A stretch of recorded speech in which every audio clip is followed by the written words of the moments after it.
সূর্যোদয়ের প্রথম আলো নদীর বুকে পড়তেই দুই ভাই করিম আর রহিম জাল নিয়ে নদীর পাড়ে হাজির। ছোট ভাই রহিম গভীর মনোযোগে বলে উঠল, ভাই, আমরা কি সারা জীবন এভাবেই কাটাবো? এই জেলেপাড়া থেকে কি আমাদের মুক্তি নেই? বড় ভাই করিম একটু হাসল, বলল, হয়তো একদিন আমাদের কপালে সুখের সকাল উঠবে। তবে তারা তখনও জানে না যে সামনে যে ঝড় আসছে তা তাদের জীবনকে চিরতরে বদলে দেবে। করিম আর রহিম দুই ভাই নদীর পাড়ের একটি ছোট্ট গ্রামে বাস করে। ছোটবেলা থেকেই তারা খুবই পরিশ্রমী এবং একে অপরের প্রতি গভীর ভালোবাসায় আবদ্ধ। তাদের বাবা মা খুবই সাধারণ মানুষ ছিলেন, কিন্তু তাদের মৃত্যুর পর এই দুই ভাই একে অন্যের নির্ভর হয়ে ওঠে। করিম বড় ভাই হওয়ার কারণে রহিমের প্রতি তার দায়িত্ববোধ অনেক বেশি। তাই ছোটবেলায় সে পড়াশোনা ছেড়ে দিয়ে জেলে পেশায় প্রবেশ করে, যাতে ভাইয়ের জন্য খাবার জোগাড় করতে পারে।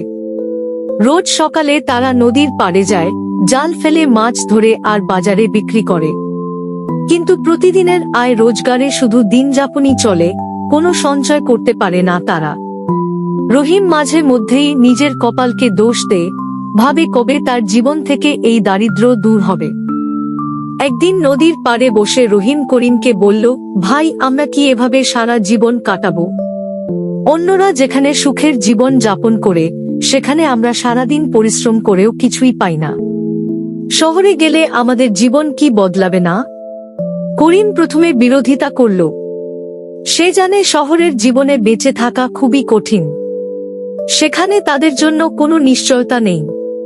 তবু ছোট ভাইয়ের চোখে তার স্বপ্নের ঝিলিক দেখে করিমের মন নরম হয়ে আসে। অবশেষে তারা দুজন সিদ্ধান্ত নিল শহরে যাওয়ার। যতটুকু টাকা তাদের কাছে ছিল, সেই সামান্য সঞ্চয় নিয়েই তারা একদিন সকালে শহরের উদ্দেশ্যে রওনা হল। শহরে এসে করিম আর রহিমের জীবন একদম পাল্টে গেল। গ্রামে যেখানে সবাইকে চিনত, সবাই সাহায্য করত, সেখানে শহরে সবাই নিজের কাজে ব্যস্ত। কাজ খুঁজতে খুঁজতে তাদের সময় কেটে যায়। প্রথমে তারা কষ্ট করে একটি ছোট কাজ পায়, নদীর কাছাকাছি মাছে ভরা জাল পরিষ্কারের। এ কাজ করতে করতেই তারা শহরের জীবনের সঙ্গে পরিচিত হতে থাকে। তবে তারা বুঝতে পারে, এখানে অন্যদের সাথে প্রতিযোগিতার জন্য শুধু কঠোর পরিশ্রমই নয়, ধৈর্য প্রয়োজন। শহরে কাজ করতে করতে করিম ও রহিম দেখতে পায় যে অন্য বড় বড় ব্যবসায়ী জেলেরা অনেক বড় নৌকা আর উন্নত যন্ত্র ব্যবহার করে। তাদের কাছে কোনো আধুনিক সরঞ্জাম না থাকায় প্রতিযোগিতায় তারা বারবার হেরে যায়। তবে একদিন রহিমের মাথায় একটা বুদ্ধি আসে। সে করিমকে বলে, ভাই, আমাদেরও একটি বড় নৌকা বানাতে হবে।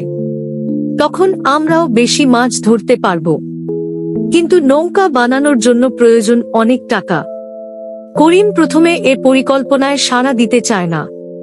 সে ভাবে এত টাকা তারা কোথা থেকে পাবে। তবে রহিম নিজের অদম্য ইচ্ছায় করিমকে বোঝায়, তাদের অন্য জেলেদের মতো আধুনিক হওয়া দরকার। দুই ভাই টাকা জমাতে শুরু করে। তারা দিনের পর দিন কঠোর পরিশ্রম করে এবং অল্প অল্প করে টাকা জমায়। এই সময় তারা নানা সমস্যার সম্মুখীন হয়। রাতের বেলা কাজ শেষে ক্লান্ত দেহ নিয়ে শুয়ে পড়লেও তাদের মনের মধ্যে একটা স্বপ্ন তাড়িয়ে নিয়ে বেড়ায়। তারা জানে যে স্বপ্ন সহজে পূরণ হবে না, তবু তারা চেষ্টা চালিয়ে যেতে থাকে। তবে দুর্ভাগ্য যেন তাদের পিছু ছাড়ে না। একদিন রাতে তারা যে সামান্য টাকা জমিয়েছিল তা চুরি হয়ে যায়। সব পরিশ্রম যেন এক মুহূর্তে নষ্ট হয়ে যায়। রহিম হতাশ হয়ে পড়ে, কিন্তু করিম তাকে আশ্বস্ত করে, ছোট ভাই, আবারও শুরু করব। হার মানলে হবে না। চুরির পর থেকে তারা আবারও পরিশ্রম করতে শুরু করে। এবার তারা অন্য কিছু নতুন কৌশল তৈরি করে। অন্যদের থেকে ভিন্নভাবে তারা মাছ ধরার কৌশল বের করে এবং সফল হতে থাকে। তাদের ধৈর্য, পরিশ্রম আর বিশ্বাস ধীরে ধীরে সফলতার দিকে নিয়ে যেতে থাকে। তাদের জীবনে একটা সময় আসে যখন তারা নিজেরাই একটি ছোট নৌকা কিনতে সক্ষম হয়। সেই নৌকাটি নিয়ে তারা শহরের বড় বাজারে মাছ বিক্রি করতে শুরু করে, আর তাদের আয় আস্তে আস্তে বাড়তে থাকে।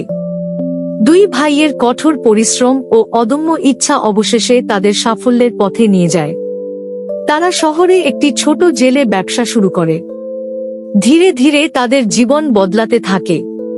তাদের দিনের পর দিন সংগ্রাম আর দারিদ্র্যের মাঝে যে প্রতিজ্ঞা ও নিষ্ঠা ছিল তা তাদের আজ সাফল্যের শীর্ষে পৌঁছে দিয়েছে। তারা আর কখনো কষ্টে দিন কাটায়নি। ছোট ভাই রহিম নিজের স্বপ্ন পূরণ করতে পেরেছে, আর বড় ভাই করিম সবসময় তার পাশে ছিল। তাদের জীবন এখন আর আগের মতো নয়, তারা শুধু শহরে নয়, গ্রামেও সুখের বার্তা বয়ে নিয়ে যায়।